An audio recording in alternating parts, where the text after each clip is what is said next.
to everybody. We have assembled here together for the first DHR-ICMR Advanced Molecular Oncopathology Diagnostic Services DIAMonDS Conclave. Welcome to the PIs of the Diagnostic Centers of DIAMonDS Hubs and the centers. We start the inaugural session with the first address by the Joint Secretary, Srimati Anu Nagar. So sir, just to give you a brief recap of the scheme. So Kerala has the highest crude cancer incident rate in the state. Mizoram, Haryana, Delhi, Karnataka, Goa, Himachal Pradesh, Uttarakhand, Assam and Punjab are also among the top cancer states in India. 7 leading cancer sites in India are lung, breast, esophagus, mouth, stomach, liver and cervix, uteri. At that time, Dr. Lalit and Dr. Chitra, they guided us and the DIAMonDS scheme was initiated.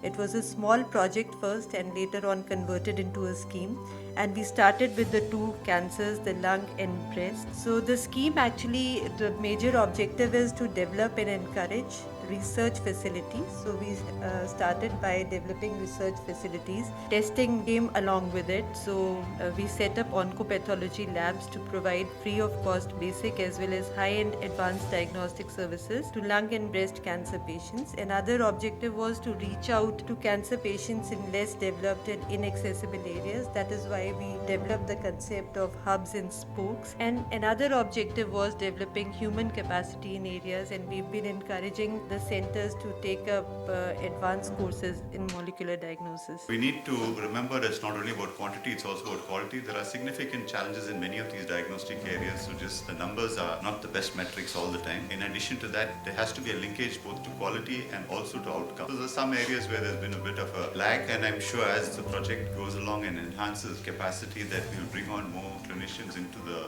projects and link it very closely with registry activity, which is absolutely central and essential to study the impact of these kind of programs. But for a short period of time, I think a lot has been achieved, and for all the people and the stakeholders, I think a little bit of congratulations is due for all that has been done, and a fair amount has been achieved. Looking forward really to listening to the afternoon to each of the centers, the challenges and the way forward. Thank you. Make it different and make it clear how they complement each other and how they work together in a way, because DHR is the parent department. It is part of the Ministry of Health. It is one of the 2 departments in the Ministry of Health. When I looked at it more carefully, I thought there was quite a bit of overlap between DHR and ICMR. And what I've tried to do, along with Anu Nagarji, Richa Khodaji, and all my colleagues at ICMR, is to create these 2 ecosystems which have very clear ways of working. So DHR, of course, is one of the functions is to administer ICMR.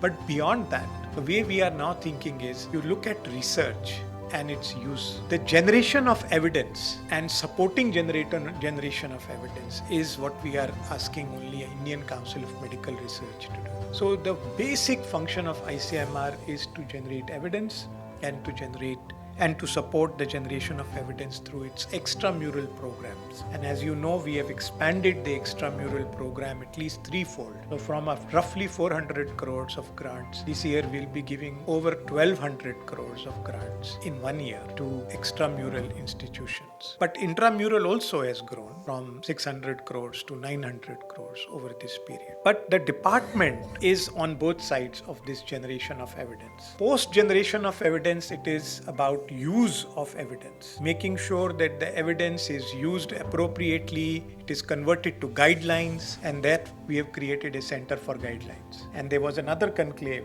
which was the Center for Guidelines Conclave in Chennai recently, where the recently created centers for doing systematic reviews of evidence and then contributing to guidelines development, that is evidence-based guidelines, top-class, world-class guidelines, has been created not only in the Department of Health Research, but in the Ministry of Health and Family Welfare, because all the ministry divisions are now going to work together with DHR to do one guidelines from the Ministry of Health.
have this discussion, and I think it has taken our scheme, the Diamonds, to a next level.